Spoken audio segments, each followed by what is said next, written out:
A gente vai começar agora uma mesa sobre migração e território,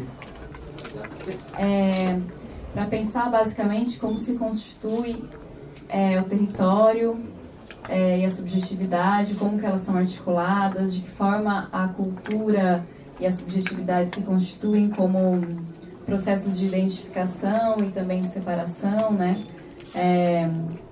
A gente pensou nessa mesa muito para pensar de que forma as heranças simbólicas que a gente traz de cada espaço territorial que a gente passa se constituem como traços e marcas que muitas vezes são vistos como diferenças e de que forma essas diferenças são reconhecidas. A gente acha que é uma mesa muito importante para a gente pensar, inclusive, a Constituição do Brasil, né? Pensando que nós somos aqui um bando de imigrantes, né? E de que forma essas migrações constituem a subjetividade brasileira. Eu sou a Clarice, sou psicanalista, pesquisadora do LATESFIP, que é o Laboratório de Teoria Social, Filosofia e Psicanálise da USP, e vou coordenar aqui essa mesa. Temos Rodrigo Trespa, que é historiador de cultura alemã, lançou recentemente um livro sobre a escravidão no Brasil, tem discutido bastante sistemas de imigração e população. A Daniele Sanches, que é psicanalista, pesquisadora do LATESFIP. Elizabeth Bruce, que é psicanalista, pós-doutoranda no IT, no Instituto de Psicologia, né, da USP. O Gabriel Bukowski, que é psicanalista, pós-doutorando no Laboratório de Psicanálise, Sociedade e Política, também um laboratório amigo, né, coordenado pela professora Miriam Debier, também do grupo Veredas, que é um grupo que faz atendimento clínico e acolhimento a imigrantes e refugiados.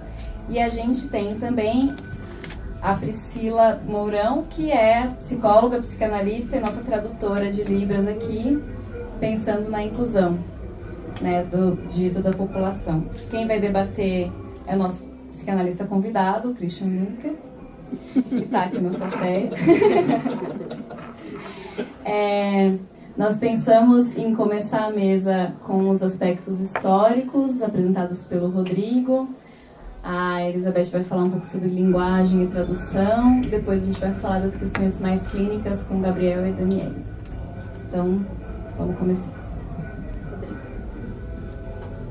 Boa tarde a todos. É um prazer mais uma vez estar presente na Maifest, especialmente hoje com o LATESFIP da USP. O Brasil é um país que tem uma história de imigração bem antiga, né? Lembramos que o novo continente foi descoberto pelos portugueses no século XVI e para cá começaram a vir voluntariamente ou forçosamente, depende do eixo em que isso acontece, né? Se lembrarmos a África de um jeito, se vemos a Europa de outro. O processo de povoamento como projeto de Estado começa no século XVIII, mais especificamente, né, com os casais açorianos, que tem uma ligação com Portugal, e também menos conhecido com alguns alemães que haviam migrado da Europa, de língua alemã, na verdade, da Europa para os Açores e depois para o Amapá, para a construção de fortalezas. Essa migração, esses imigrantes alemães, são completamente desconhecidos de público geral, né, porque eles, nos Açores, adotaram nomes aportuguesados e pouco se consegue rastrear além deles nos Açores. Passada essa fase inicial, em que não é um projeto de imigração de povoamento, mas era basicamente a construção de fortes militares, né, embora tenha a participação de famílias. Começo do século XIX, Dom João VI começa a pensar um projeto de branqueamento da população brasileira. Já visto que há revoltas escravas ocorrendo ao longo da América, principalmente no Haiti, no século anterior, e há um medo de que essas revoluções escravas, né, desconcertem, desajustem o país. Lembrando que o Brasil era e ainda é de população imensa, maioria população de africanos, né, ou descendentes. O Dom João VI começa a tentar trazer famílias, a pensar em trazer famílias. Se pensou inicialmente em povos de países que não haviam entrado em guerra com Portugal, ou seja, os espanhóis estavam descartados, obviamente, né? A Espanha historicamente era um inimigo de Portugal, franceses também, e como a Casa Real Portuguesa tinha uma ligação próxima com a Casa Real Austríaca, começa a se projetar no Brasil, então, a ideia de que colonos de língua alemã possam vir para o Brasil. Lembrando que nesse começo do século XIX, a Alemanha não é a Alemanha que nós conhecemos hoje, unificada. É uma Alemanha multicultural, no sentido de que são mais de 30 estados semi-independentes que estão reunidos, sobre um estado que não é centralizado. Temos um grande estado ao norte, que é a Prússia, o maior e mais poderoso estado de língua alemã ao norte, e ao sul, a Áustria, que também compõe essa confederação, mas eles, como eu falei antes, eles têm uma interdependência, na verdade. Eles elegem um governador, um imperador, mas não há um estado unificado como nós conhecemos hoje.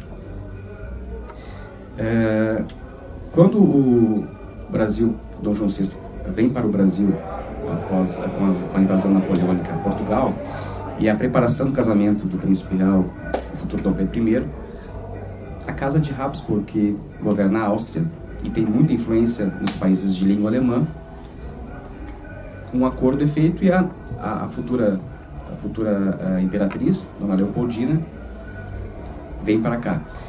Nesse mesmo tempo que ocorrem essas negociações políticas, o Dom João VI, com a abertura dos portos, assim que ele chega aqui em 1818, começa a se permitir que estrangeiros se estabeleçam no Brasil. E começa então a ideia de que essa relação com a Áustria e com países de língua alemã possa ser ampliada na forma de migração, de trazer colonos num projeto para ocupação de território.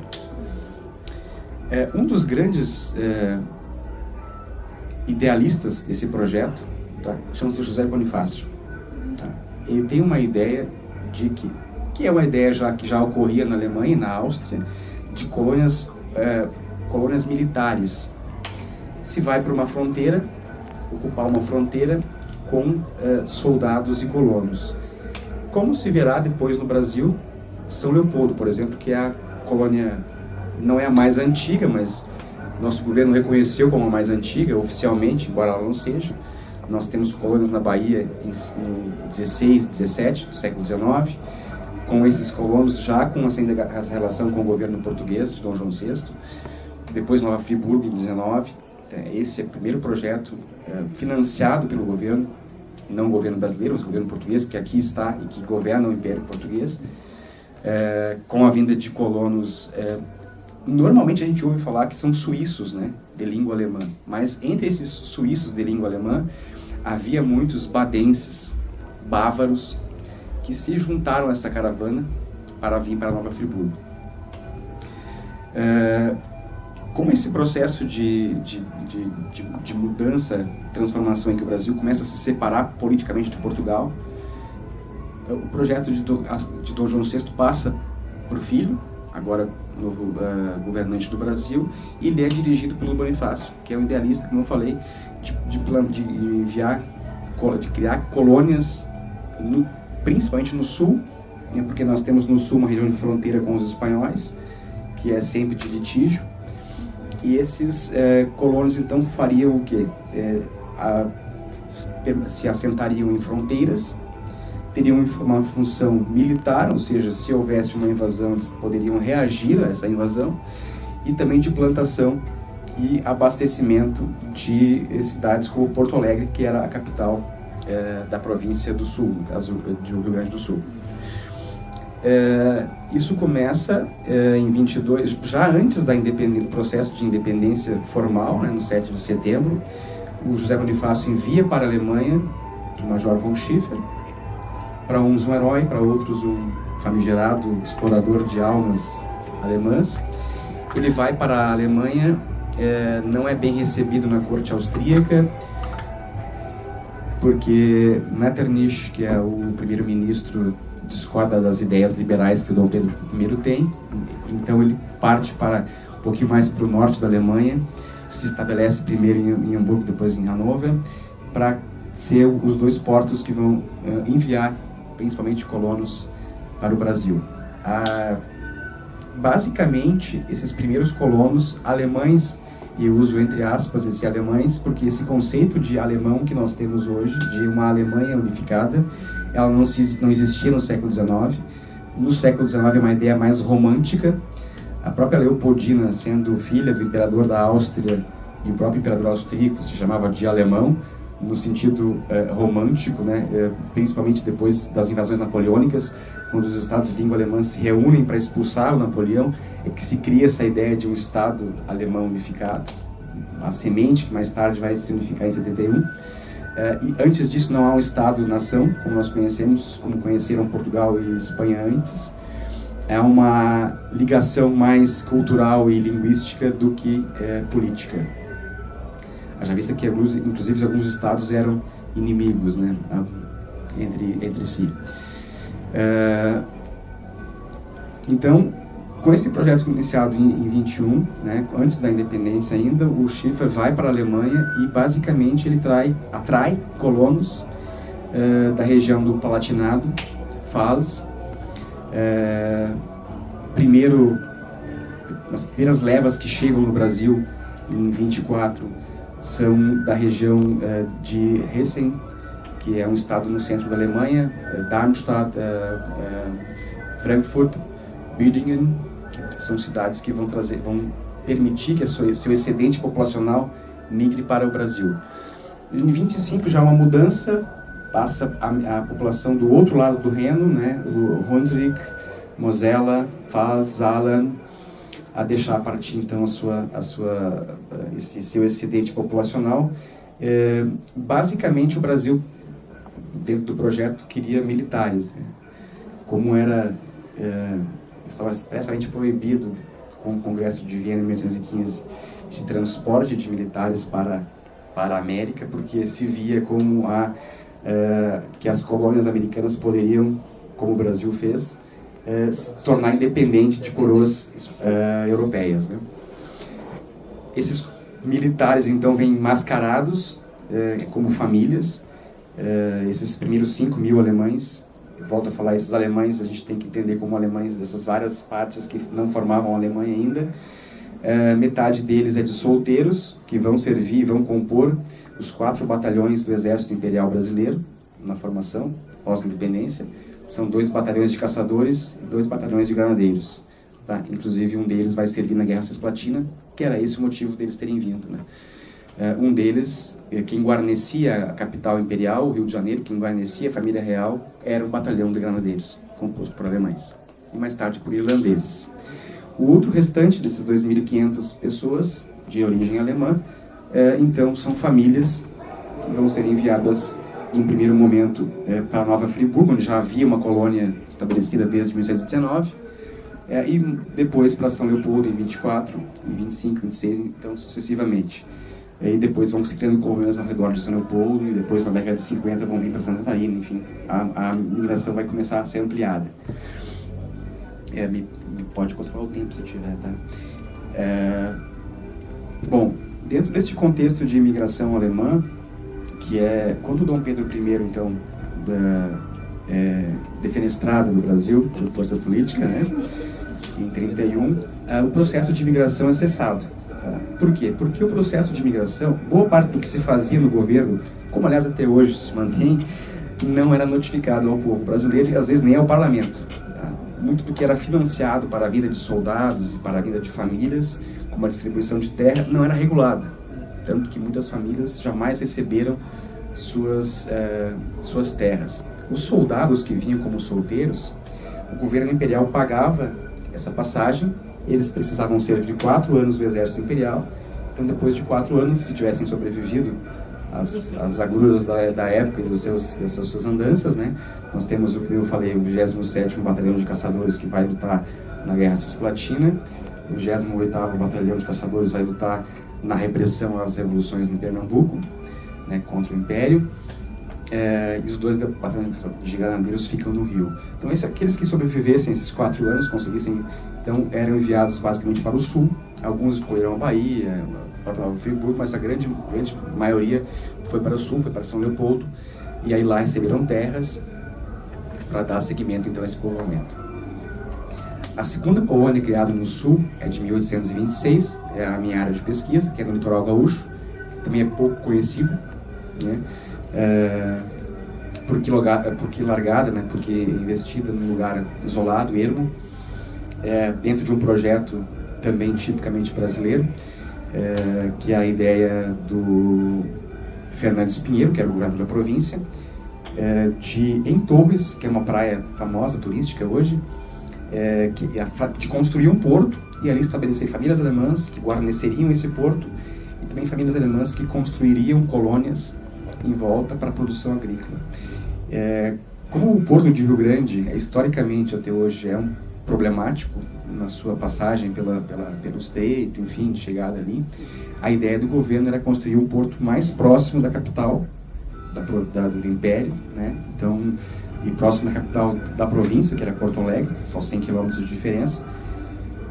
Projeto que nunca foi concluído, porque o Fernandes Pinheiro foi chamado ao ministério Dom Pedro. Quando Dom Pedro caiu todo o projeto de imigração, foi abandonado, foi proibido se financiar a vida desses colonos.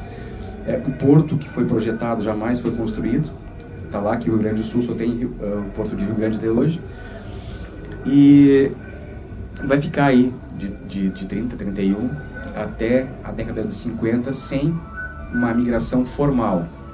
Há migrações de alemães pontuais, mas sem um projeto de governo, oficialmente de governo. O que vai acontecer depois com a vinda de imigrantes para São Paulo e para Santa Catarina, principalmente a região sul, né? Que aí faz parte de um outro contexto. Também vão vir militares para lutar contra Ourives e Rosas, mais uma vez guerras de fronteira, mas aí dentro de um outro contexto. Basicamente essa primeira migração brasileira, que é a migração que se comemora nos centros tradicionais de língua alemã, né, o 25 de julho, enfim, que marca o 25 de julho de 1824, que é a chegada a São Leopoldo, que embora não seja, como eu falei, a colônia inicial, é a colônia que mais se prosperou, segundo se alegou, para se dizer então que marca a chegada dos alemães no Brasil. Então eu acho que é isso, sim. Meu tempo passou, né? Quase sentido. Eu não sei se a gente abre para perguntar alguma coisa ou se a mesa vai falar e depois, não sei como é que... Você pode ficar durante a mesa, que aí a gente pode fazer as falas. Sim. Eu só às 5 horas por causa do voo, né? Acho. Espero voltar para o sul ainda hoje, se tiver gasolina no avião.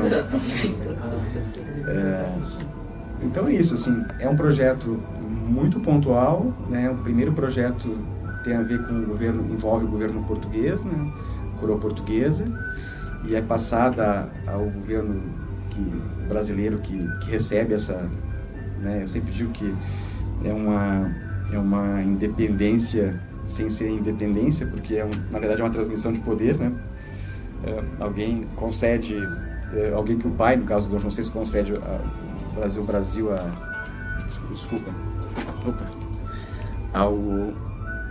ao filho, né? Ao Dom Pedro, e ele dá esse projeto, dá seguimento a esse projeto.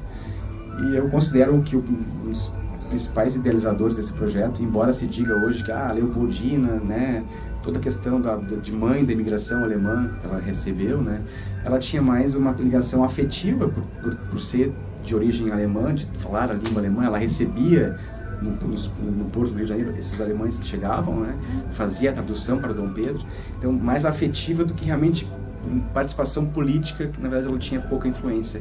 Realmente era um projeto do Bonifácio, né, iniciado por Dom João VI e aplicado no Brasil, independente já como José Bonifácio. Acho que é isso, assim, me fala. Obrigada, Rodrigo.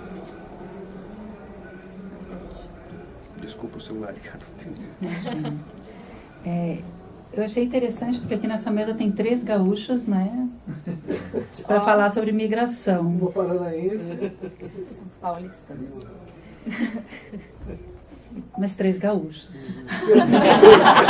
Isso não se merece, são 3 gaúchos. Então tá, eu vou falar um pouquinho sobre tradução, migrações e psicanálise, rapidamente sobre esses, tentando cruzar esses temas. Então vou começar minha leitura, que é o seguinte: as histórias da migração e da tradução estão entrelaçadas desde o começo, com a história de São Jerônimo, o santo da tradução, que viajou em uma época em que viajar significava um esforço imenso em direção a lugares e línguas desconhecidas, e dedicou nessa viagem uma parte considerável da sua vida para traduzir nada menos do que a Bíblia a uma língua popular na época, o latim. Jerônimo foi à Palestina, viveu lá por 20 anos, estudou hebraico com rabinos e leu os manuscritos e traduziu o que se chama hoje de Vulgata, a tradução divulgada ou a tradução difundida. E também no começo nós temos um mito, que é o mito da Torre de Babel, em que a partir de um ato de linguagem as línguas se espalharam, estilhaçando no mundo grupos, e cada grupo com seu código, com seu sotaque, com seus fonemas, com seu modo de se expressar e se fazer entender nesse mundo. O mito cita a migração já no início. Eu vou citar aqui, abre aspas. A terra inteira tinha uma só língua e usava as mesmas palavras. Ao migrarem do Oriente, os homens acharam uma planície na terra de Sinear e ali se estabeleceram. E quiseram construir uma torre que iria chegar ao céu. Então o Senhor desceu para ver a cidade e a torre que os homens estavam construindo. E o Senhor disse: eles formam um só povo e falam uma só língua. Isso é apenas o começo de seus empreendimentos. Agora, nada os impedirá de fazer o que se propuseram. Vamos descer ali e confundir a língua deles, de modo que não se entendam uns aos outros. Portanto, desde o começo, tanto a história da tradução como o próprio mito têm em comum a ideia de que ser andarilho no mundo significa entrar em contato com o outro e com uma fala de uma estrutura diferente da anterior. Quando falo em estrutura, refiro-me à sintaxe da língua, que a distingue de outras línguas de um modo fundamental. A gramática com a qual eu oriento a organização, a função de cada palavra na frase, pode se diferenciar muito de uma língua para outra. Mas a sequência de trechos narrativos, que são as partes funcionais dentro de uma narrativa, são mais ou menos constantes em todas as línguas ocidentais. Então, existe essa distinção entre a sintaxe da frase, né, que ela é bastante distinta e determina, inclusive, a diferença entre as línguas, mas o modo como nós narramos, não. Essa gramática, ela, no mundo ocidental, ela é similar. O modo como narramos uma história em língua portuguesa é bastante similar ao modo como narramos em francês, em alemão, em inglês. Ou seja, aprendemos modelos de narrativas que compõem os nossos modos de reproduzir histórias, independente do quanto tenhamos nos deslocado no mundo ou o quanto tenhamos entrado em contato com outras culturas.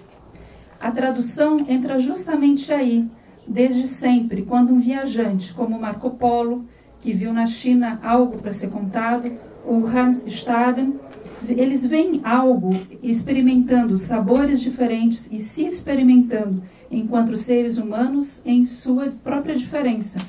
Eles observam o estranho, estranhando-se.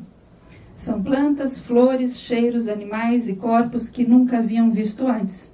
E resolver contar àqueles que fazem parte da sua comunidade anterior essas novidades experimentadas faz deles tradutores disso tudo. Traduzimos sob uma lente, através de um recorte do mundo que é a nossa língua e com a qual nos comunicamos com aqueles do nosso grupo linguístico. Algo que aprendemos a escutar e ler na língua daquele outro grupo, ou deste outro grupo aqui. Desse modo, na época dos descobrimentos da colonização, tanto de Angola como do Brasil, nós podemos dizer que havia tanto em Pernambuco como na África, nessa parte da África, a nossa própria Torre de Babel, em que as pessoas advindas de lugares diferentes tentavam socialização a despeito de falarem múltiplos idiomas, holandês, francês, português e várias línguas das comunidades indígenas do Brasil e das várias línguas angolanas. Portanto, a presença de pessoas com alguma facilidade de aprender línguas conseguiam se comunicar fazendo o papel de intérpretes entre os que chegavam e os que aqui já estavam. Em Angola, os portugueses usavam a palavra de línguas, aqueles que tinham essa facilidade para levar os historiadores aos lugares em que eles precisavam ir. Na medida em que desconstruímos a ideia de um povo puro, mas concebemos os muitos fluxos migratórios que produziram a própria língua portuguesa, dos soldados que trouxeram a falha leitura de cartas do latim até as influências árabes, e mesmo no Brasil, Angola, Moçambique, Macau, Cabo Verde, São Tomé, Timor-Leste, o modo como essas línguas se cruzaram, fazendo em cada um desses lugares uma produção de palavras, sotaques, descrições, imagens, na tentativa de transmitir ao outro a dor, o sofrimento, a alegria, o amor, a guerra, o medo e a paz. O modo de contar o enredo dessas viagens pessoais e comunitárias, como já foi dito, é bem semelhante. Desses encontros surgem novas línguas. Por exemplo, aí eu vou trazer um exemplo que você deve conhecer bem. Hoje em dia, a terceira geração de turcos na Alemanha criou modos de comunicação entre si e fortalece esses laços, distanciando-se tanto linguisticamente, tanto da comunidade original de suas famílias na Turquia, como da comunidade alemã que os circunda. São jovens que começam frases em uma língua e terminam em outra.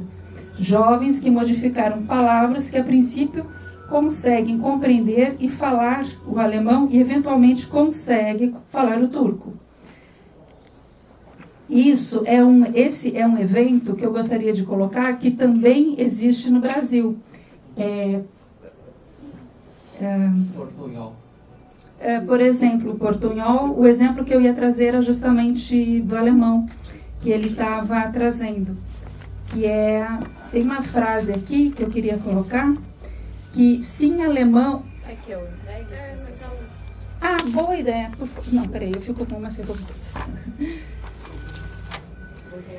No Brasil existe uma transformação bem interessante. Eu vou citar um exemplo. Em alemão, quando a gente diz que chove, a gente fala es regnet. Em português, a gente fala chove. Mas existe um grupo de pessoas no Rio Grande do Sul que fala es schuft. E es schuft ele traz uma sintaxe do alemão com a palavra chuva no meio e altera o fonema, né, do V para o F. Então, o fato de uma pessoa ou grupos de pessoas estarem diante de uma língua que não entendem, que é falada e escutada por outras, provoca a desaprovação dessa língua. Isso é interessante. Essa desaprovação passa, a nosso ver, pela sensação de se sentir excluído de uma imaginada relação de completude entre os membros daquela comunidade. Os jovens bilíngues dizem que falar é, sobretudo, uma atitude, uma performance no mundo, que mostraria claramente a sua ambivalência em relação à narrativa familiar passada e a criação de uma nova narrativa em direção ao futuro. As críticas a esse modo de tradução das culturas provêm daqueles que prezam pela pureza das línguas e creem na completude de uma comunicação clara deixa eu só um minutinho. E as regras linguísticas se as regras linguísticas dessa língua fossem completas, como o mito de Babel anunciou lá no início. As mesmas palavras e todo mundo se compreendendo bem logo no início. Na mudança de código linguístico, aquelas crianças e adolescentes que apresentam dificuldades para se expressar tanto em uma língua quanto em outra, podem esconder essas dificuldades de fala, e cada grupo linguístico supõe que ele domine a língua do outro grupo, quando, na verdade, apresenta dificuldades no campo da linguagem como um todo.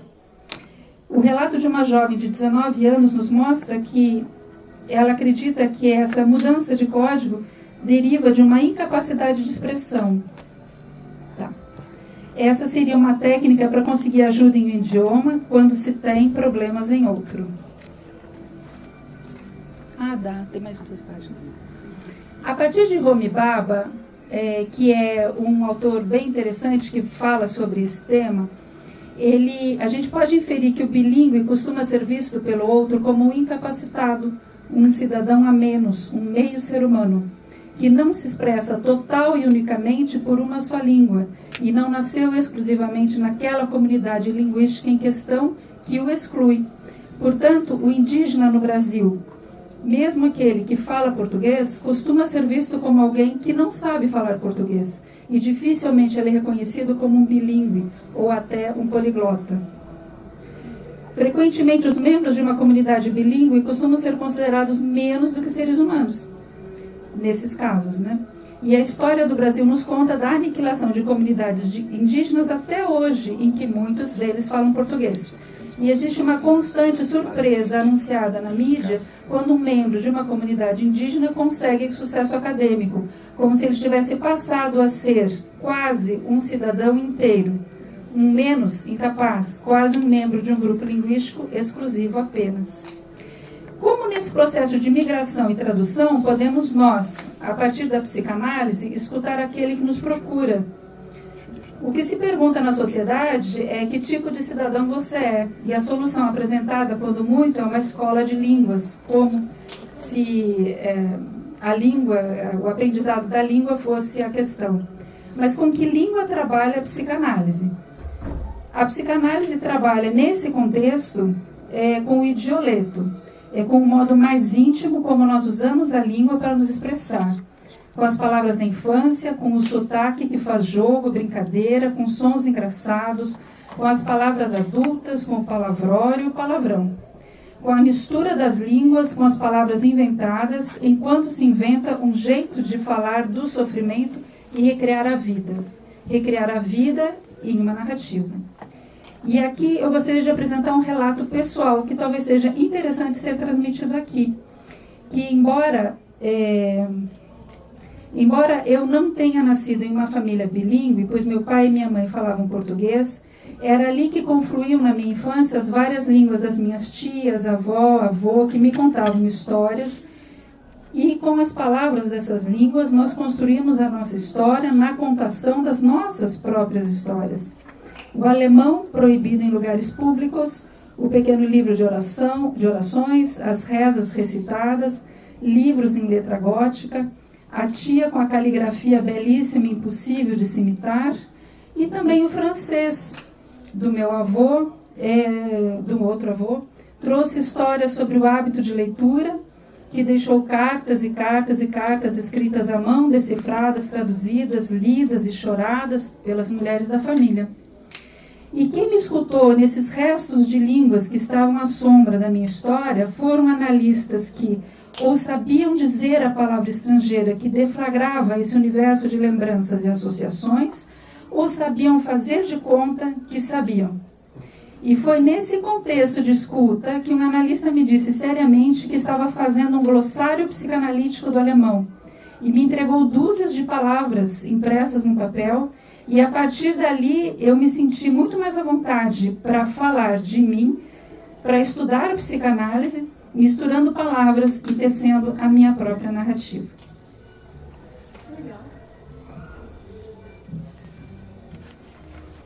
Emendo direto? Então, boa tarde a todos, é um grande prazer estar aqui nessa cidade, com esses colegas que têm me acolhido nesses últimos meses, quando eu e minha esposa migramos para São Paulo da França, sendo originários de Porto Alegre, no Rio Grande do Sul. Então, o que eu vou falar, o que eu vou comentar aqui é essa questão da migração a partir de um ponto de vista mais clínico, a partir de uma clínica com migrantes, seja ela no Brasil, seja ela na França, onde eu trabalhei por 7 anos atendendo migrantes. E a ideia fundamental aqui é mostrar, por um lado, o quanto é paradoxal, pode ser paradoxal para para a atividade clínica atender migrantes e o quanto esse trabalho com migrantes revela muitas coisas, desvela coisas que estão presentes na nossa cultura, na nossa sociedade. Então, eu faço parte aqui de um projeto capitaneado pela professora Miriam Deveux, chamado Veredas, Psicanálise e Migração, só para deixar esse registro, que é uma das minhas pesquisas aqui em São Paulo. Então, assim, atender migrantes pode parecer paradoxal, por quê? Porque a clínica que frequenta os recônditos da intimidade, ela mobiliza aquilo que é cultural numa pessoa e aquilo que é cultural é mobilizado pela língua. Então, como se trabalhar com migrantes que são pessoas que normalmente nós não conhecemos nem a língua e muitas vezes muito pouco da cultura, porque afinal a maioria das práticas clínicas com migrantes, seja no Brasil, seja na França, são em clínicas públicas, em serviços de atendimentos humanitários, em locais que trabalham com pessoas que estão em situação desfavorecida. Portanto, pessoas que fizeram périplos migratórios extremamente complexos, sofridos por questões financeiras, por questões políticas, que são problemáticas que muitas vezes nós clínicos desconhecemos, mas que nos habitam enquanto brasileiros, filhos de imigrantes, e que vivem em um país que é um exemplo total de um país traumatizado por suas migrações, sabe? E pelo esquecimento delas.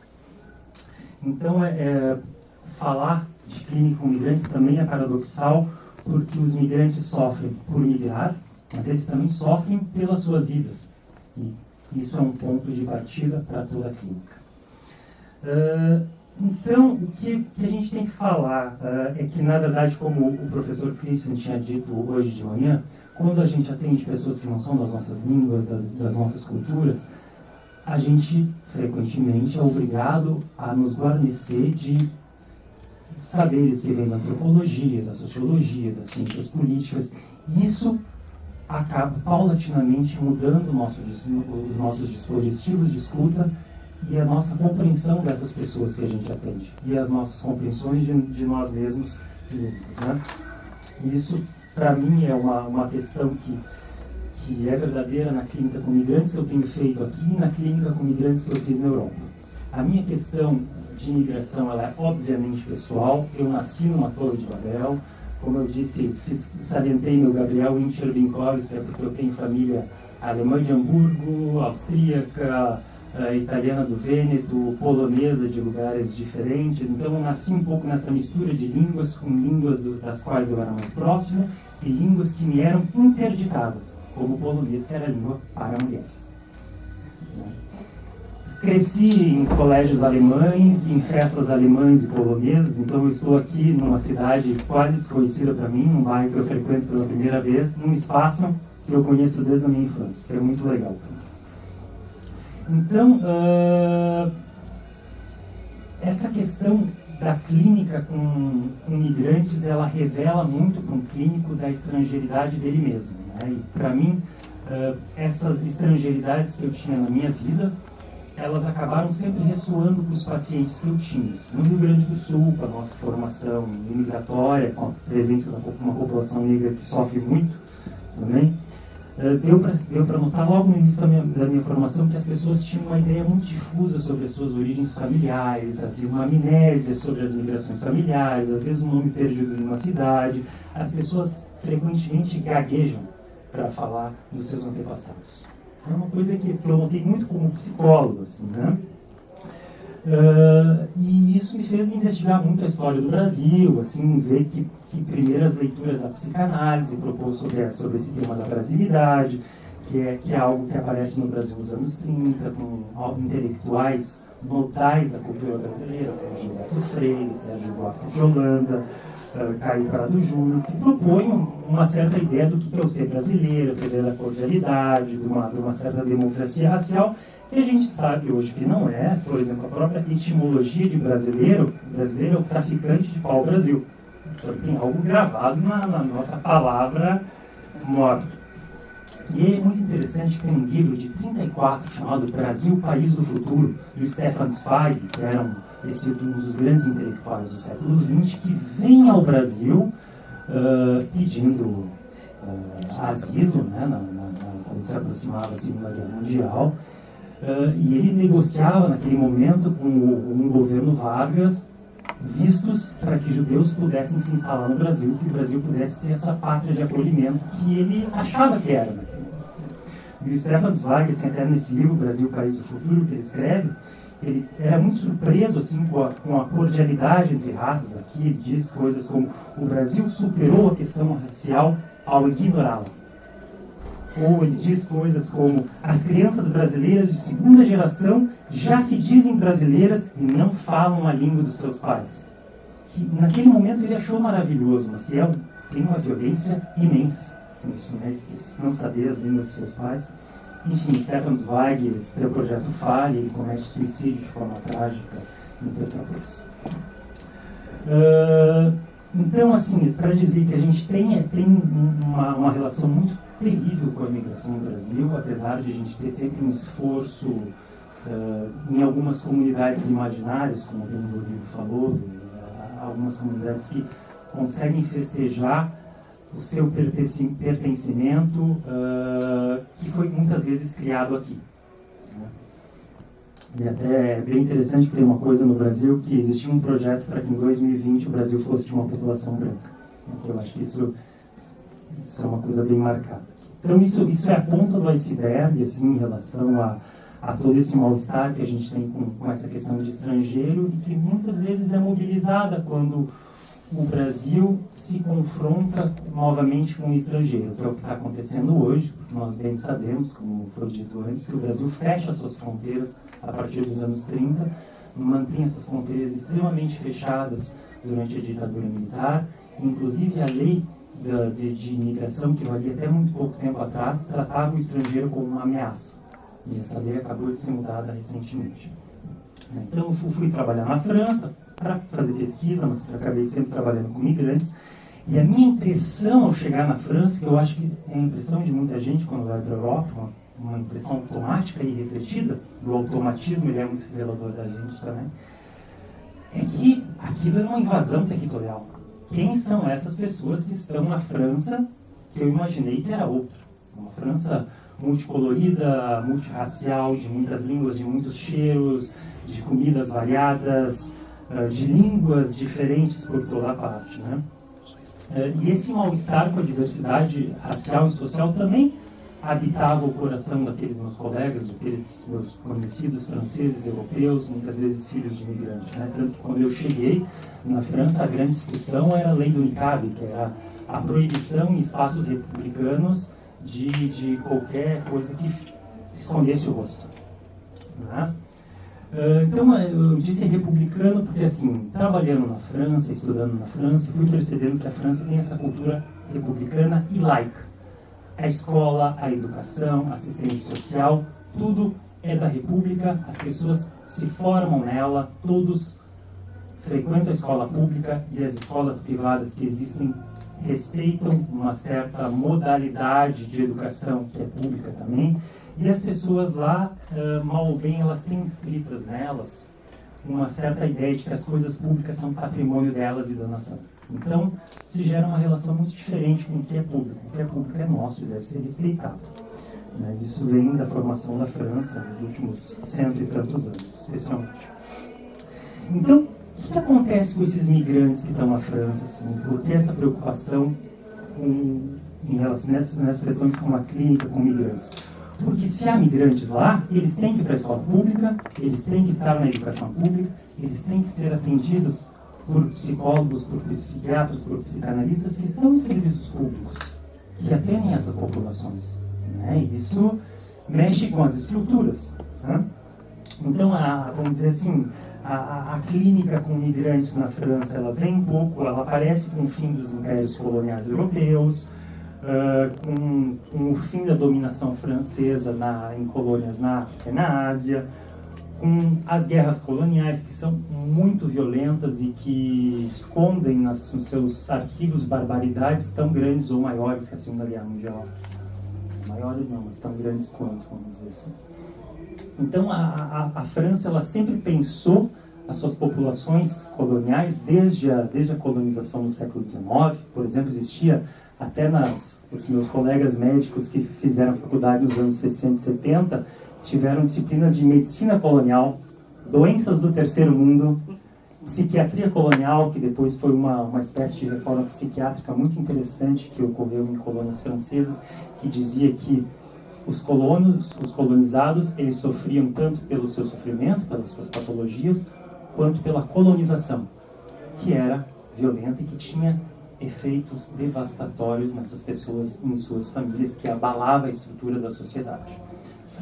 Então, a França, a partir dos anos 1970, ela teve uma chegada de uma grande população, população que vinha das ex-colônias e que era uma população que inicialmente tinha ficado do lado da França nas guerras e conflitos coloniais. Então, isso se deixa marcado. Uns anos passados, anos 70, 80, 90, isso vai mudando, outras populações dessas ex-colônias passam a vir. E na França tem uma ideia muito grande de integração, né, que se integra a população. Não respeita essa diferença, essa integração, que é uma expressão militar, napoleônica, que fala em integrar territórios, mantendo essa população com a sua cultura mais ligada a uma administração, a um estilo de vida francês-europeu. Então, assim, os meus colegas que já trabalhavam na França nos anos 80, eles diziam que eles tinham um sentimento que eles tentavam fazer clinicamente com essas populações era muito errado. Que aquilo não dava, que essas pessoas elas não aderiam à psicoterapia dual, né, essa psicoterapia entre o terapeuta e o paciente, e aí eles pensavam assim, bem, talvez isso tenha a ver com o fato de que a nossa psicoterapia, psicanalítica e tudo mais, é um pouco judaica cristã. Ela depende de uma certa noção de confissão, de culpa, né, que essas populações, a maioria muçulmanas ou animistas, não tem esse mesmo registro psicológico, assim, na sua formação psíquica. E aí tinha todos esses temas religiosos, muçulmanos, animistas e tudo mais, assim, outras concepções de mundo, o que é um pai, o que é uma mãe, o que é uma criança. E para mim, assim, duas cenas do meu início como terapeuta na França são muito claras. Uma, que é uma menina que estava tendo problemas com seu pai, com a sua mãe e tudo mais. E aí ela estava cometendo atos de transgressão na escola, e nas primeiras consultas se revela que o pai era o pai de criação, não era o pai biológico, que o pai biológico tinha falecido durante a gravidez dessa senhora, e que ela se casou com alguém da família desse senhor, que é algo bem comum nessas populações africanas. E a partir daí ele viveu como pai, e ele insistiu para mim, não, mas eu sou o pai dela também, eu sou o pai dela, e eu... Bem, meu senhor, mas tem que ver isso, ela teve outro pai e tudo mais. E na minha cabeça estava também formado um cenário de avaliação clínica. E eu tinha um colega da Costa do Marfim que me olhava e ria. Nessa consulta, ria. E depois da consulta ele me fala, olha, não sei se você sabe, mas para certas populações africanas, um pai só é pai se ele alimenta o feto com o seu espermatozoide, com o seu esperma. Então é uma outra concepção do que é um pai de uma criança, né? E isso fazia parte da clínica, assim. E outras coisas assim que muitos são efeitos da migração nessas populações, por exemplo, pais e mães que não dominam a língua e a cultura, né, no caso a cultura francesa, e que têm filhos que estão na escola, que estão vivendo a vida e que sabem mais de uma língua e de uma cultura que os seus próprios pais, e que muitas vezes são os intérpretes dos seus pais. Né, isso mexe com uma lógica de hierarquia de que pais sabem mais do que filhos. Né? E isso aparecia na clínica muitas vezes com pais que se sentiam humilhados socialmente, com pais que não tinham possibilidade de ascensão social que seus filhos teriam, ou com filhos que, mesmo tendo nascido na França, não eram considerados franceses, nem considerados membros da cultura e das nações de onde seus pais vieram. São coisas que afetam você nem daqui, nem de lá. É uma sensação terrível. Então dá para dizer assim que eu morei na França em 2010, 2017, que houve uma mudança de população nos serviços que atendiam imigrantes. Aqui a França tem serviços que atendem imigrantes, muitas vezes com intérprete e tudo mais, que no início eu notava que as populações eram essas pessoas que tinham vindo para a França nos anos 80, 90, crianças nascidas na França com esse tipo de problemática, né, como eu acabei de contar. Mas, com o passar do tempo, as populações que foram chegando lá eram migrantes que vinham nessas outras crises geopolíticas, são menores estrangeiros não acompanhados que vêm para serem tutelados pelo Estado francês, que são um dispositivo social que a França lança a mão, e que isso também gerava um mal-estar em clínicos e em outros serviços públicos, como os da educação, porque não se conhecia essas populações. Então havia sempre um esforço para se conhecer cultural e linguisticamente essas populações, né? Mas claro que acabava revelando muito desse funcionamento integrista da própria sociedade francesa. Então, no Brasil, assim, trabalhando com migrantes, aqui dá para se ver que o Brasil, nos últimos anos, entrou num certo cenário de protagonismo mundial, de alguma forma, e que isso faz com que o Brasil seja atrativo, ou seja, um lugar que receba fluxos de imigrantes, né? Tem muitos estudantes que vêm estudar aqui, mal ou bem a COP e a Olimpíada mudam o lugar cultural e geopolítico do Brasil. E um país que entra cada vez mais no mercado de circulação de bens, entra forçosamente no mercado de circulação de pessoas, né? Brasil tem que oficialmente ser um território de acolhimento de refugiados, de pessoas que demandam asilo. Toda nação ligada à ONU é obrigada a fazer isso, né? E na clínica com migrantes que eu tenho visto se desenvolver aqui no Brasil, se reatualiza muito claramente algumas das problemáticas que estão no berço do Brasil. Por exemplo, essa questão do racismo, que muitas vezes a gente nega. Teve um jovem que frequenta um centro aqui em São Paulo, que é um jovem africano, que veio menor para cá, e que ele uma vez comenta com um dos nossos clínicos: mas o que a polícia tem contra negro no Brasil? Que basta eu sair na rua, que eu sou revistado, que eles ficam me olhando, eu sou cuidado. O que é isso? Sabe? Vocês imaginam os efeitos disso sobre um jovem muçulmano certinho, sabe, que foi criado para ser o menino perfeito e mandar dinheiro para sua família, né? Uma coisa assim muito interessante, que são muitos abrigos da cidade de São Paulo, que são centros de acolhimento temporário, tem acolhido os imigrantes, e também outros migrantes brasileiros. E aí tem seguidamente havido uma certa rivalidade entre imigrantes brasileiros e imigrantes de outros locais, porque imigrantes brasileiros se sentem deslocados ou desfavorecidos na relação com os imigrantes estrangeiros, né? Que mostra um pouco uma certa cara da diferença social aqui no Brasil. E um outro tema que tem aparecido muito na clínica com imigrantes aqui no Brasil é o uso político dos migrantes. Certas populações migrantes, como por exemplo a venezuelana, tem sido utilizada para dar uma certa visibilidade política para a questão da Venezuela. Então, isso eu acho que cada um pode pensar um pouco mais sobre isso, mas o que eu espero contribuir aqui é dizer que todas essas questões sociais e políticas, seja do que existe aqui no Brasil, seja do que acontece nesses périplos migratórios, acaba afetando essas pessoas na sua singularidade, na sua migração e no tipo de leitura que eles fazem deles mesmos, da sua proveniência, da sua cultura de origem e de certa forma, da forma como eles concebem o mundo. E que isso está, com certeza, fazendo parte do que é pensar uma clínica com imigrantes.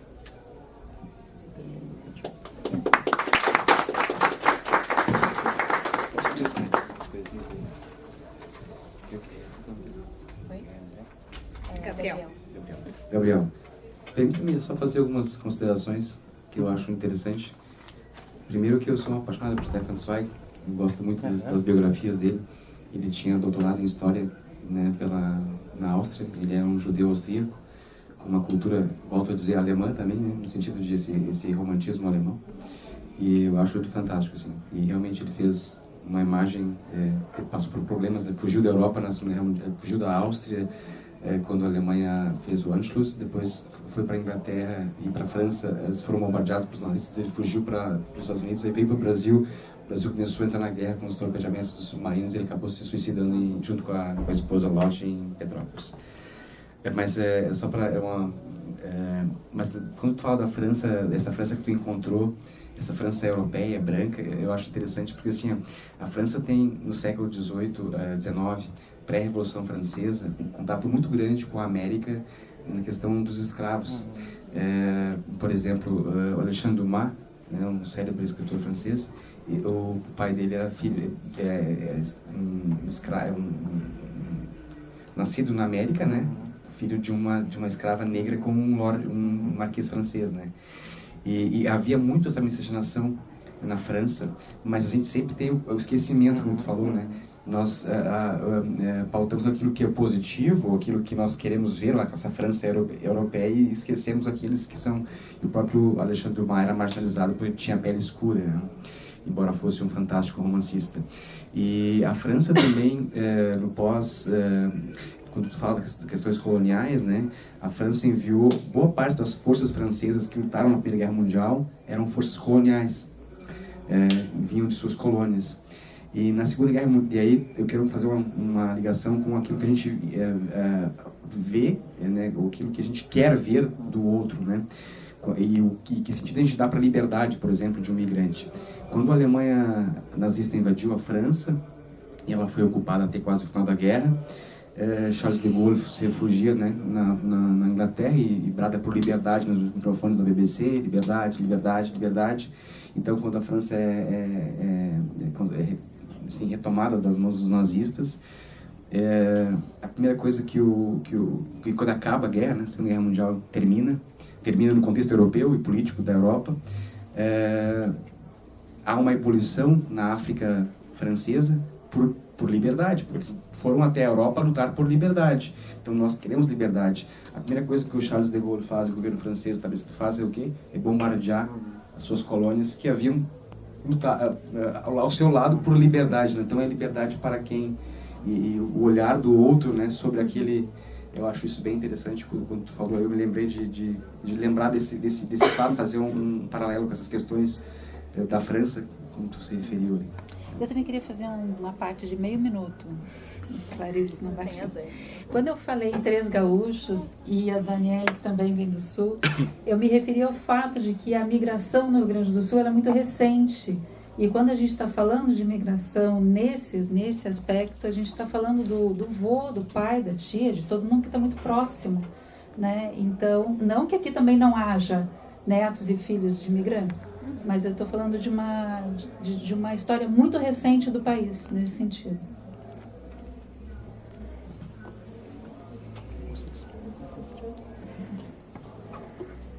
Bom, eu vou fazer um contraponto aqui para tentar trazer o que o território, a migração e as línguas tem a ver com um sofrimento que é subjetivo, né? Tanto do migrante quanto daquele que é supostamente o dono do território que recebe esse imigrante, né? Como é que dá esse choque de línguas daquele que chega num país e não fala a língua que está sendo falada e daquele que mora no país e passa a conviver com esse que traz o estrangeiro, né?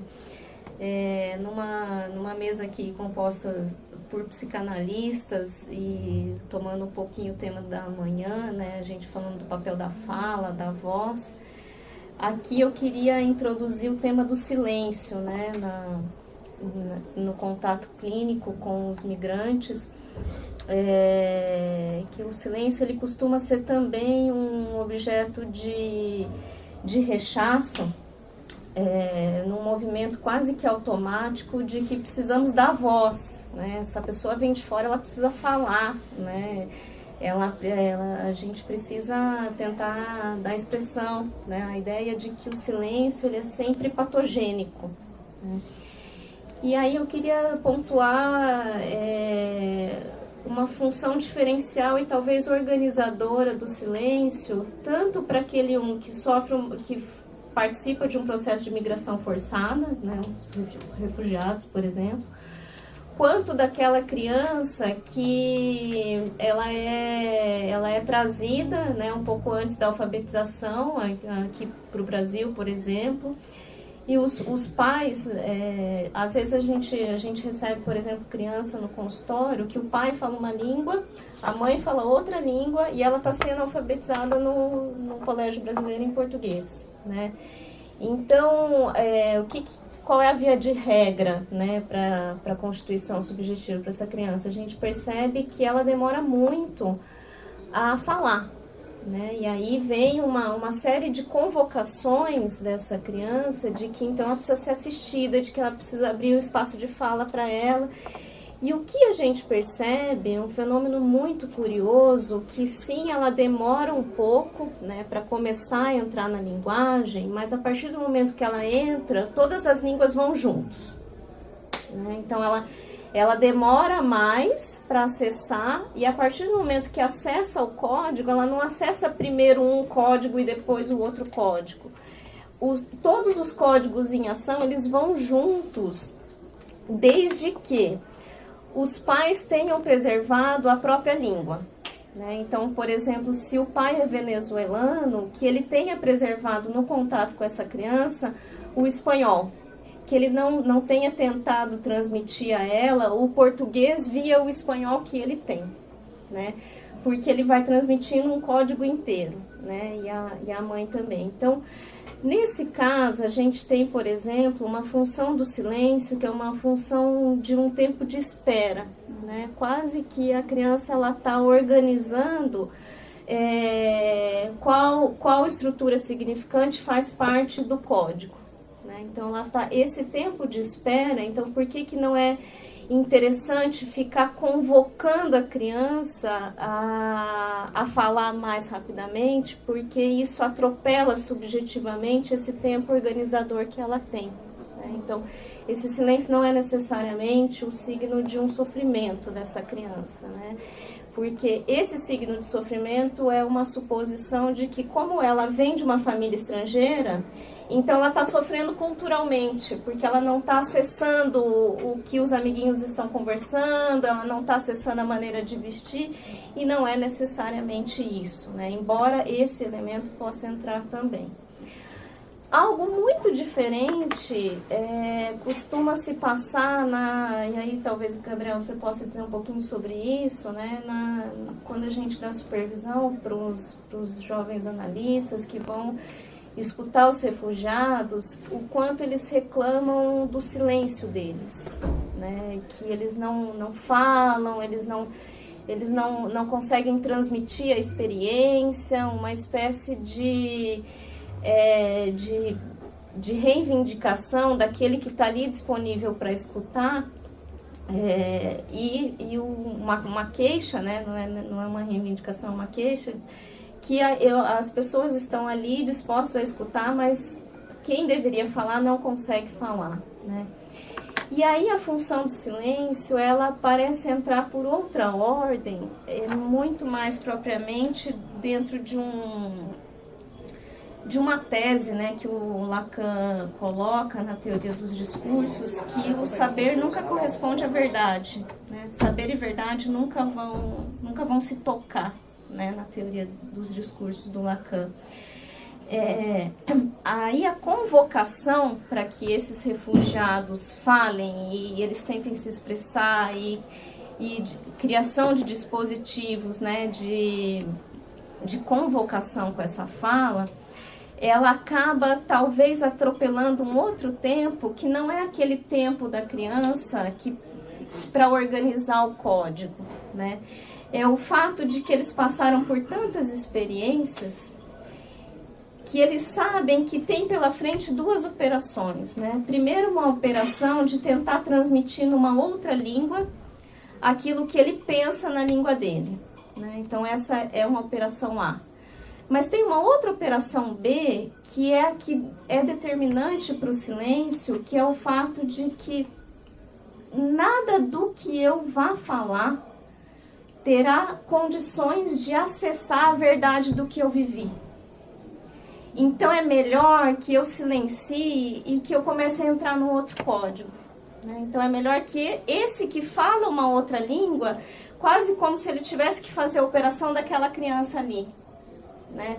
Então ele precisa começar, eu prefiro aprender alguma coisa desse outro código e falar algo de novo, né? Do que tentar transmitir ao outro a tragédia que eu vivi, porque eu sei que essa verdade ela vai ser não é possível de ser transmitida, né? Nada,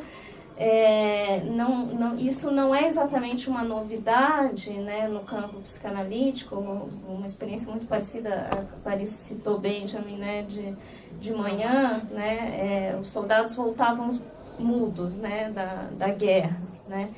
Então, a ideia de que esse falar sendo convocado para que o outro diga, ele não necessariamente é uma convocação que vai causar um espaço de conforto, né? Mas ele talvez precisa considerar o tempo de silêncio para uma reordenação, né, psíquica, né, desses códigos.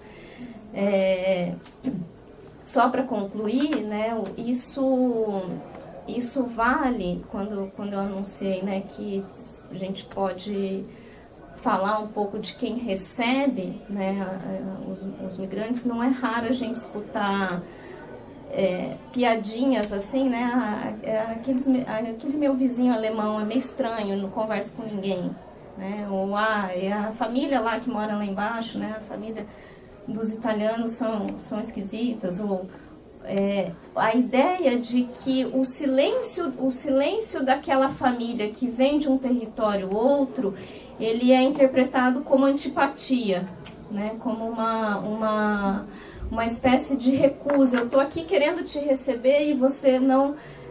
o teu silêncio me diz que você não quer fazer o laço comigo, né?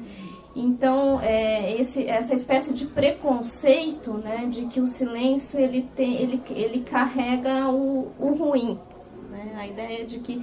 E talvez, né, precisa incluir aí nessa noção de laço social, que esse silêncio ele tem essa função para essa família que está ali no condomínio, né, organizadora. Né? Ele não é que ele está sendo antipático, que ele não queira aceitar o código. Porque ele não acessa integralmente o código, né? Ele sabe que tem alguma coisa que acontece nas entrelinhas lá que ele não está conseguindo acessar, né? Então, esse silêncio ele vem como um organizador que é interpretado, né, como um recuo no acolhimento, né? Então, fica aí esse adendo. Só dar uma comentadinha, umas questões um pouco clínicas, assim, só para complementar, para abrir uma discussão, assim. Eu acho que tem essa questão dessa complexidade na manipulação de muitas línguas, de muitas estruturas significantes. Eu acho que isso é uma ideia muito interessante para se pensar na clínica com imigrantes. Só um porémzinho nisso é que muitas vezes, assim, por exemplo, teve um CAPS infantil aqui de São Paulo, um centro de atendimento psicossocial, que diagnosticou 60 crianças bolivianas como autistas. Eram crianças que têm um fenômeno que na França a gente chama de mutismo extrafamiliar. Eles não conseguem falar fora da família. E aí se investigou um pouco, não pelo CAPS, por outras vias, o que estava acontecendo, né? E aí se viu que essas crianças silenciavam por muitos fatores, é óbvio, na singularidade de cada família, mas muitas dessas famílias, os pais trabalhavam em confecções 18 horas por dia, ou seja, a criança ficava na escola e depois sozinha em casa, ou com adultos que estavam trabalhando, fazendo outras coisas. Então eram crianças que não estavam tendo acesso mesmo à linguagem, né? Muito por questões sociais, por certas negligências e tudo mais, e por muitas vezes mães ou cuidadores que eram desautorizados a falar, no caso das crianças bolivianas, a falar espanhol com suas crianças, porque na escola se dizia: vocês não podem falar espanhol com as crianças, tem que falar em português. Os pais e cuidadores, familiares não falando português, não se falavam com a criança. Então tem esse complexificador aí desse tema político. Assim, né? sobre esse mutismo extrafamiliar, assim, também existem certas coisas culturais que às vezes atravessam o mutismo extrafamiliar. Para mim, um caso que me marcou muito era um menino, acho que tinha 7, 8 anos, tinha sido diagnosticado na França como uma criança autista ou um espectro próximo de autismo. Chegou em atendimento com uma unidade de clínica transcultural por conta disso, porque os médicos e educadores não sabiam o que fazer, não sabiam como intervir na família.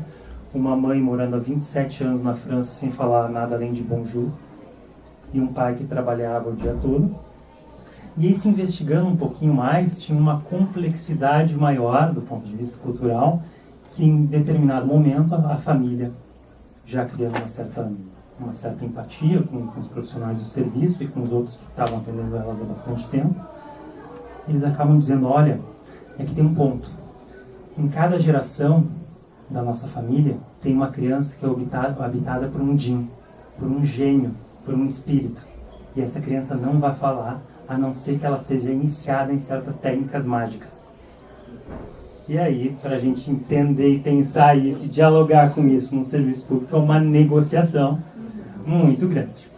E aí só a outra questão, esse empuxo a transmitir experiências é algo extremamente delicado para clínicos que trabalham com migrantes, clínicos e todos os profissionais que trabalham com migrantes.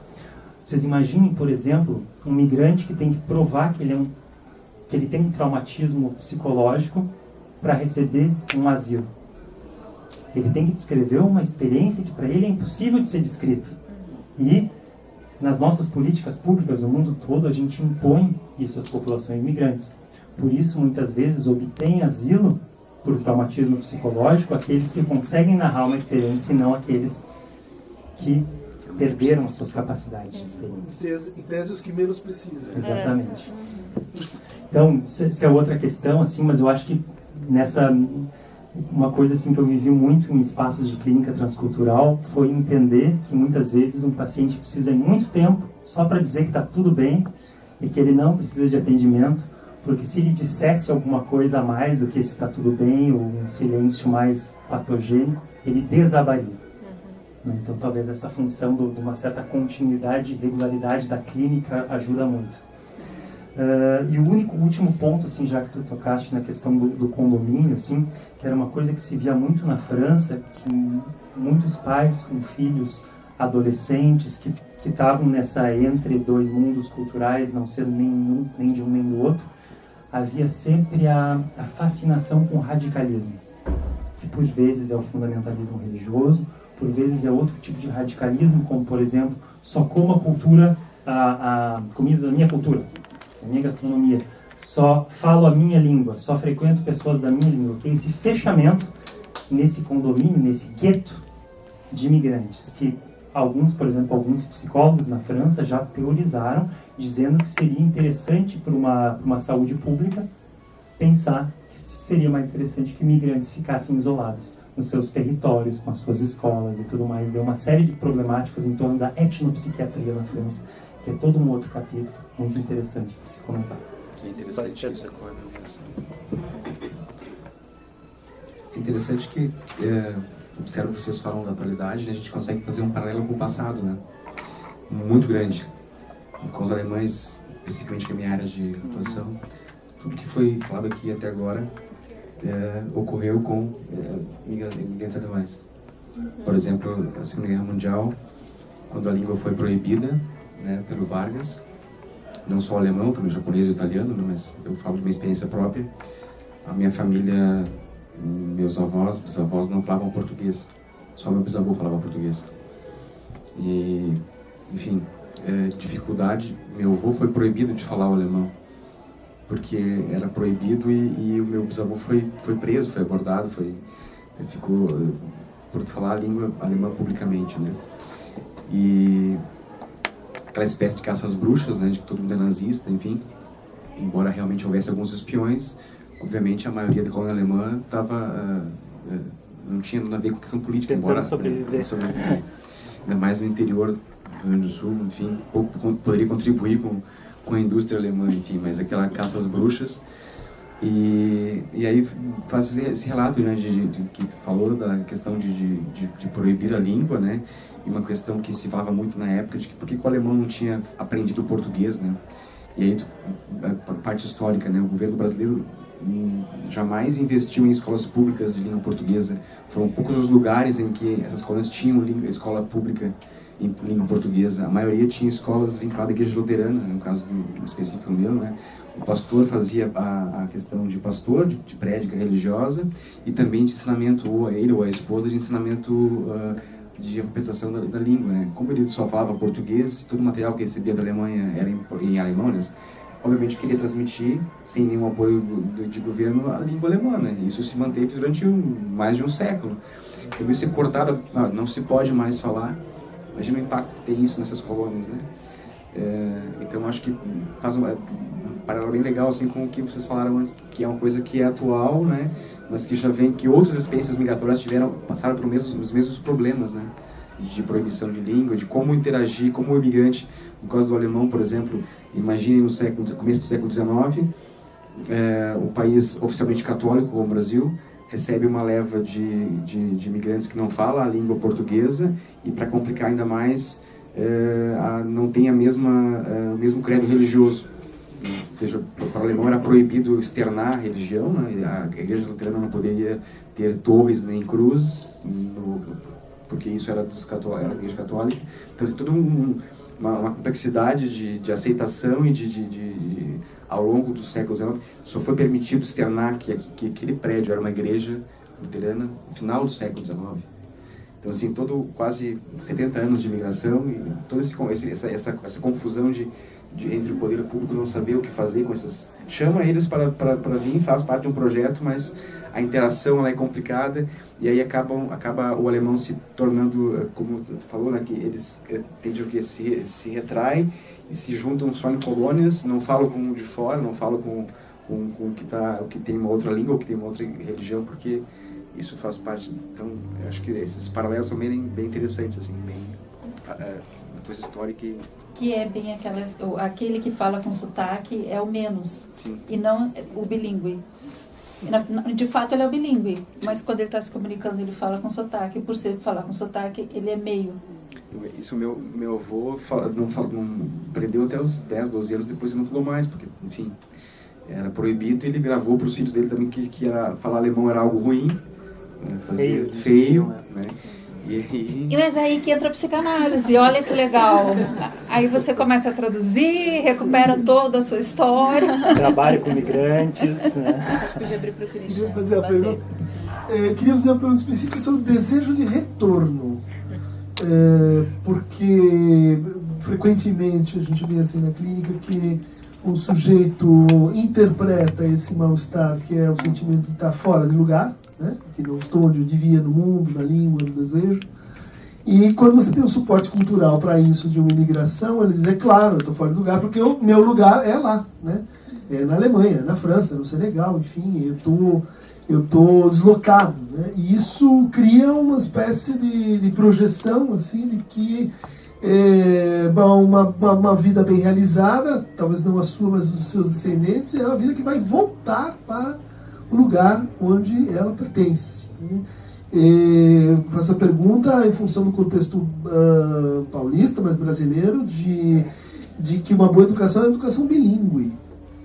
E é uma educação bilíngue porque, no fundo, nós estamos voltando. Nós vamos de volta para algum lugar. Eles vão crescer, eles vão estudar fora, eles vão estudar, enfim.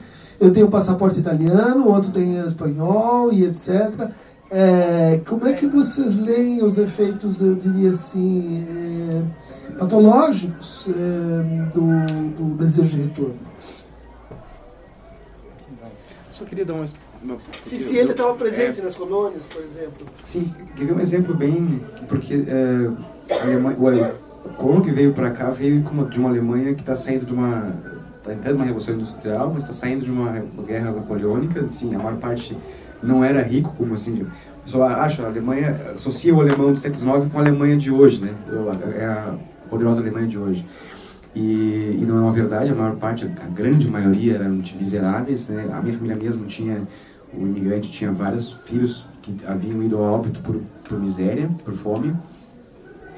Então, assim, há sempre aquela imagem da pátria, né, de voltar, de ter aquilo como uma coisa assim, sei lá, uma expressão mais elevada, né? Imaculada. Uma coisa interessante, assim, que essa relação, talvez o Arnold possa falar também, eu sempre comecei a ter contato com a Alemanha, a gente se referia a Alten Heimat, né? A antigo lar dos meus ancestrais, né? E aí eu vi que alguns não respondiam assim, depois eu fui perguntar para pessoas, porque isso foi muito usado na época da Alemanha nazista, né? Do Heimat alemão, a questão da força da palavra, da tradução, né? Que nós aqui dávamos um outro significado para esse Heimat, para esse lar, né? Para essa pátria, que eles mudaram ao longo do século de migração, e isso ficou associado à questão do nazismo, enfim, de guerra. E elas, não, e agora, mais recentemente, a Alemanha voltou a usar essas expressões, que eram essas expressões ligadas à questão racial ainda, a questão de Heimat, né? E tirar um pouquinho dessa questão do preconceito que tinha com o nazismo. Né? Assim, uma experiência da família, assim, minha, que a gente teve, né? Não sei se... Bom, eu, assim, improvisando agora, eu lembro que essa era uma questão muito importante em toda a história de vida do meu avô que veio da França. As cartas que fazem até hoje com que as filhas dele chorem lendo essas cartas, é justamente porque ele desejava voltar para Grenoble e que virou quase que uma terra santa para a família, porque todo mundo foi para Grenoble conhecer Grenoble, ver a casa onde ele nasceu, enfim, passear por lá. Então, mas essa era uma questão para ele. Para minha geração não se fala assim, a gente se entende como brasileiro, e que brasileiro é isso, ser migrante de alguma forma, ter migrado, ter a migração na história, de alguma forma assim. Acho que esse desejo de retorno, ele inegavelmente está presente nas migrações, porém tem algo muito interessante, assim, acho que vou pegar duas questões envolvendo populações africanas. Uma é o fato de que muitos dos conflitos que a gente vê hoje na África são quase todos conflitos provocados pelo tipo de colonização, pelo tipo de divisão dos espaços coloniais na África e pela forma como se fez a saída da África, né? E conhecendo um pouco mais etnicamente as populações africanas, dá para ver que essas populações são quase todas nômades e que esses territórios nacionais não querem dizer nada subjetivamente para essas populações, né? Acho que tem isso. E aí, outra questão para populações africanas. Então, o desejo de retorno de certas populações africanas é o migrar. É esse estado de migração, né? Então, as pessoas, assim, até tinha alguns pacientes que era meio traumático para eles ir no consulado, porque lá eles tinham que escolher qual seria o primeiro nome deles e o sobrenome de famílias, porque, na verdade, em certas populações africanas, tu carrega 7 nomes que vão até a 7ª geração. E tu explica, eu sou filho desse, neto daquele, sobrinho daquele, que a tua filiação é essa. Então, tem um pouco esse desejo de assentamento, é um certo desejo de modernidade. Então, por um lado, dá para se ler esse desejo de migração, de retorno, como algo que está presente, está presente na nossa base cultural, assim, humana, dá para dizer, essa impossibilidade de se assentar. Porém, esse tema do retorno a um período anterior é um tema psicanalítico que evoca a pulsão de morte. A gente não pode negligenciar isso. Em termos de experiência cultural, vamos falar de duas assim para contrastar bastante. Uma foram populações africanas que retornaram à África depois do fim da escravidão no Brasil e que sofreram muito. Tem uma historiadora, eu esqueci o nome dela aqui, que publicou sobre isso. E publicou sobre os bairros de africanos em alguns países da África que eram chamados de bairros brasileiros. Nigéria, principalmente. Nigéria, principalmente. Exatamente. Lagos é grande. Boa parte dos escravos que voltaram para a África voltaram para a Nigéria. Fizeram um bairro brasileiro onde dois grandes diferenciais estavam presentes. Uma era a arquitetura supercolonial brasileira e a outra o ensino escolar católico. Então tinha um desejo de retorno, mas para fazer uma coisa que já envolvia um certo sincretismo.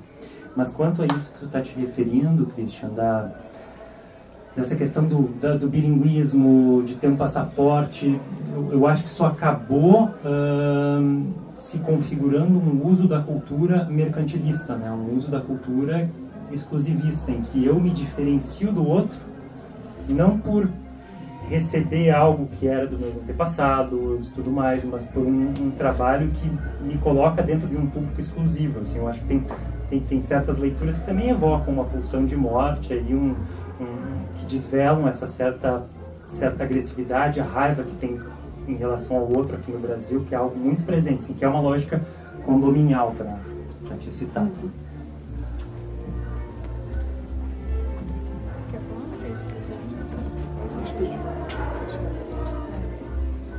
Acho que o Rodrigo precisa sair, né? Um pouquinho mais, mas se alguém quer falar. Mas a gente tem mais 10 minutinhos, se alguém quiser fazer perguntas, trazer questões. Posso falar daqui mesmo, a voz é muito alta, eu acho que vamos continuar. A parte de intersecção que eu acho que acontece ali é uma entre a psicanálise e a antropologia, né? Eu acho que isso ficou muito vivo nessas conversas. A antropologia, assim como a psicanálise nesse momento histórico, ela tem suscitado o aprofundamento das pesquisas em todos os campos, né? Só entrando naquela questão do silenciamento, né? Eu acho que quando o imigrante vem para o Brasil, ele tem esse silenciamento de referente à sua língua, à sua origem, à sua multiculturalidade, mas quando chega aqui ele tem um silenciamento também do nosso povo, né?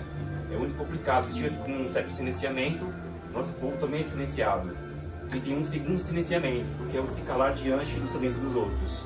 Eu acho que a antropologia, nesse exercício, quando a gente está na rua fazendo essas observações, a gente vê que tem a questão do preconceito, tem a questão da xenofobia, mas é porque quando esse momento chega, nesse momento histórico, devido às questões de necessidades de políticas públicas, ele tem certos privilégios, né, que o povo daqui já não tem.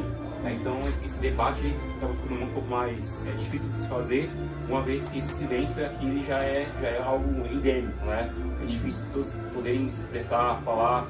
Citando na rua, por exemplo, um exemplo, né? Quando a gente usa o estudo clínico, né? A gente usa o estudo da sociedade, né? Na rua, né? E as pessoas, esses dias mesmo, estavam na rua fazendo uma pesquisa, na baú, aí chamamos os vereadores ambulantes na rua, chegou a polícia afastou eles do local, né? E aí, nesse meio que eu comecei a perguntar para as pessoas que estavam trabalhando, uma das pessoas falou: o nigeriano, quando ele chega aqui, ele tem privilégios. Por que eu que estou aqui sou silenciado? Como é que trabalhar essa situação? Ou seja, é um segundo silêncio, na verdade, né? Então, eu queria entender um pouquinho sobre essa linha. Eu só vou fazer um comentário breve sobre isso, que eu acho que uma das saídas para se pensar o silêncio nessa relação é a saída pela escrita, né? Então, se a gente pega o Freud, tem um texto no Psicopatologia da Vida Cotidiana, que é o esquecimento de nomes próprios, que ele vai dizer que justamente o que retorna do silêncio, do possível de ser dito, é através da escrita do nome, né? Ele esquece o nome de um pintor, que é o Signorelli. Esse nome é dividido entre Sig, Signore e Sig de Zygmunt. Então tem uma relação de tradução, né? Do alemão pro italiano, mas também tem uma relação de que a escrita ela possibilita outras interpretações, assim. Então eu acho que quando a gente sai da linguagem oral para a escrita e de alguma forma aquilo pode ser identificado como algum signo que faz sentido, né?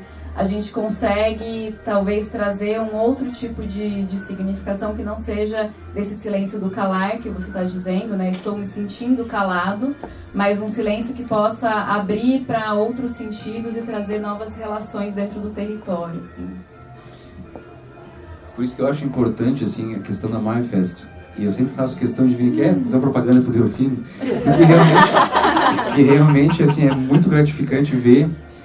A gente no Sul não tem tanta, embora tenha processos migratórios como italianos, por exemplo, a gente não tem tanto migração quanto São Paulo, né? Tem muito mais. Ele falou da questão africana, né? A gente 80% do Sul é europeu, né? ao contrário do restante do país.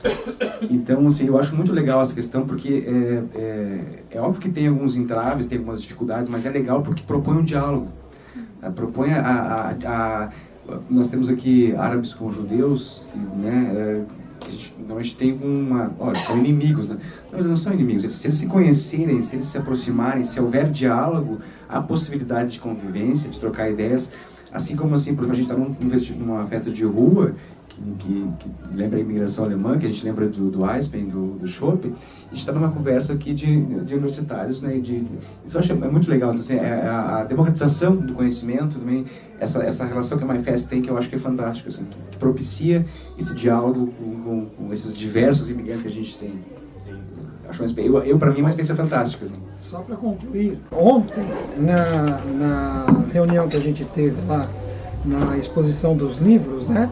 Apareceu uma moça e ela começou a folhear os livros sobre a cultura alemã, pediu informações e nós demos tal.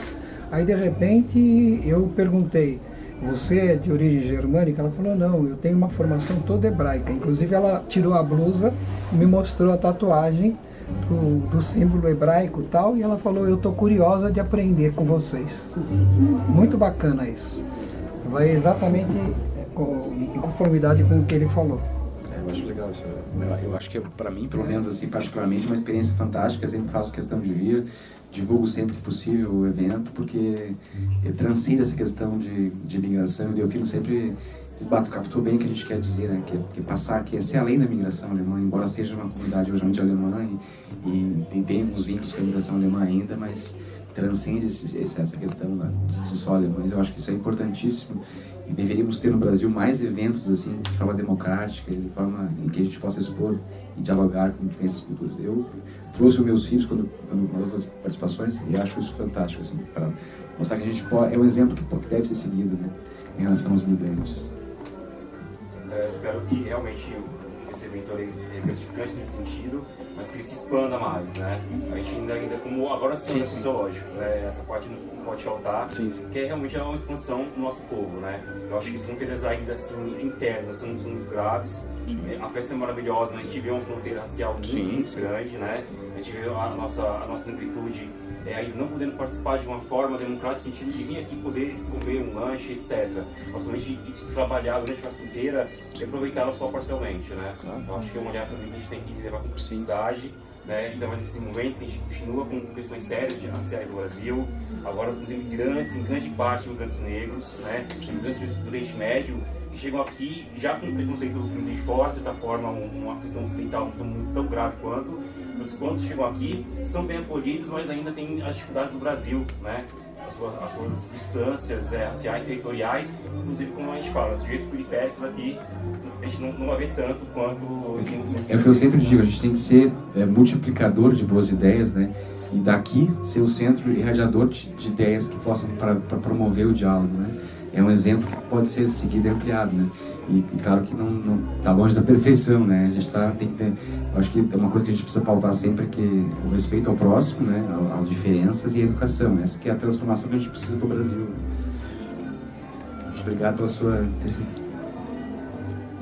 Acho que esse ponto precisa ser sempre celebrado, de certa forma, é o quanto a gente consome cultura de múltiplas culturas.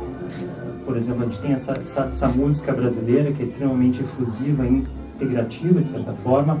A gente tem no mundo todo o exemplo da gastronomia, né, que, por exemplo, hoje tu vai em qualquer evento universitário na França, sempre vai ter o tabule. É um prato marroquino, né? Então, tem essa incorporação do outro pela gastronomia e pela cultura que se faz, ou no próprio futebol, que tem essa certa circulação de cores muito maior, assim. Então eu acho que isso tem que ser fomentado de alguma forma, mas existem algumas práticas de reconhecimento que a gente tem que pensar de um ponto de vista mais institucional amplo, assim, como por exemplo o Rio Grande do Sul, apesar de ter demograficamente, segundo o censo, a menor população negra, é a maior população que segue religiões afro-brasileiras, mais que na Bahia. Acho que Tramandaí, acho que é onde mais tem que é perto da minha a cidade. Maior procissão de Iemanjá fora de Salvador. Só que o porém do Rio Grande do Sul é que as religiões afro-brasileiras são consumidas como produto de uma classe média que pode pagar por isso. Então tem uma outra lógica envolvida nisso. Tem que se deixar claro. Só para acrescentar um ponto importantíssimo, né? O desconforto do povo que é silenciado e a tentativa, né, de dar voz àquele que vem de fora, né? Acho que quis trazer o debate do silêncio como uma polêmica mesmo, porque o silêncio ele tem muitas camadas, né? Tem essa de que como a gente vai criar espaços de fala para esse que vem de fora, se o povo que está aqui ele é silenciado, né? Essa é a sua questão. Mas é que tem uma camada também que é muito importante, que eu acho que agora a gente está num momento histórico que talvez seja um momento de virada. Nem sempre o silêncio ele é um silêncio esse que tem um opressor muito claro, né? Porque uma das grandes barreiras é quebrar pactos de silêncio. Então, assim, por exemplo, as questões étnicas, raciais, elas evidenciam isso, mas um movimento muito grande, né, que aconteceu agora, o movimento do Me Too, né? O que aconteceu? Aconteceu que havia um gigantesco pacto de silêncio que de repente foi quebrado, né? Então a ideia de que não existe um território que não dá voz a um povo, ou existe uma barreira, um muro, ela é uma ideia que sempre está em questão, mas também existe o fato de que há eventos muito abertos. Por exemplo, esse é um evento de rua. Em nenhum lugar tem uma proibição de X, Y, Z entrar. E aí a gente se questiona, está aberto, né? A entrada é gratuita. Por que esses que estão o tempo todo se dizendo apartados, por que não tem a entrada quando a porta é aberta, né? Então aí eu acho que vem esse pacto de silêncio que está anterior, né? E essa também é uma barreira a ser quebrada, né? O que acontece quando finalmente a gente derruba o muro, né? O Christian está aqui, né, que teorizou sobre isso. A gente luta para derrubar o muro, a gente derruba o muro e de repente as pessoas não fazem uso, né? Então aí é uma outra camada que a gente aí merece um outro debate. Aí já vai entrar um debate sobre o neoliberalismo. Exato. Economia, salário mínimo, exato. Isso aí é distribuidor. Aí tem uma pergunta lá. Outra conversa. Você pode ficar mais tipo 10 minutos? Acho que não. Só se for pra mim perguntar, não sei porque... Não, eu tô preocupada com o horário do Rodrigo. Isso aí, Cláudio, se eu queria falar algo. Eu queria só dizer um pouco sobre essa questão do silêncio que vocês estão comentando, né? De fazer uma ressalva de não tomar sempre o silêncio como ausência de uso do código. Sim, claro. De conseguir operar no código. Falo isso para essa questão também da migração, né, de minha família, sou mestiço, né, família da parte de pai, família japonesa. E acho que acontece alguma coisa que os pacientes, sei lá, vê meu sobrenome, vê essa cara aqui que é japonês.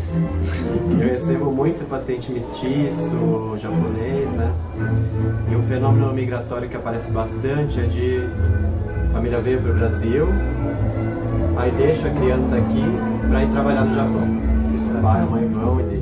Ou ao contrário, manda a criança pra lá porque tá difícil, né? Ainda é bebê, depois traz de volta. E que, beleza, eles aprendem a operar no código, sabem o código, se comunicam. Mas que você nota esvaziamento subjetivo. Não sente que não pode falar isso. Falar o quê? Não tem o que falar. A inscrição da possibilidade de falar é uma dupla operação que vai envolver operar no código, mais um certo tipo de operação com o gozo vocal. A satisfação com o uso da linguagem, de poder se separar desse objeto para fazer uso dessa voz na relação com o outro. Se você consiga adquirir a linguagem, ela não vai por si só garantir que essa pessoa vai conseguir falar. Tem silêncios que são a condição de não se separar desse gozo de reter silêncio. E não fazer uso de a voz no sentido de conectar com o outro. Que é o que eu noto nesses casos, assim. Aí o paciente vem, não fala, conhece um cara no Tinder, marca o encontro. Mas vão, fica silêncio. Ninguém pergunta nada, ninguém fala nada, não tem o que dizer um pro outro. Então acho que tem uma ressalva de não tomar sempre como incapacidade de uso do código. Porque nem sempre é esse a operação que tem em jogo, é o silêncio. Bom, só então para fechar, encerrar a mesa, acho que isso que a Dani coloca no final da questão dos muros, né, é muito importante, mas sempre lembrar, né, desses pactos de silêncio, inclusive da nossa forma de convívio, né, a gente tem a questão do acesso, das políticas públicas, da forma como esses operadores jurídicos e esses operadores políticos funcionam para que a gente possa de fato acessar e se sentir incluído ou não, enfim, né, o que é isso afinal, né, como integrar diferenças sem colonizar diferenças, né, de que forma usar e trabalhar com as diferentes culturas sem homogeneizá-las e manter as diferenças e as diferenças não serem hierarquizadas, né, não serem colocadas como maior ou menor ou como só diferentes, né. A gente ainda tem, acho que um longo caminho de se pensar essas questões, mas achei que a mesa foi muito produtiva e muito rica nesse sentido de trazer, né, a forma como a gente lida com esses reconhecimentos em território, com a imigração.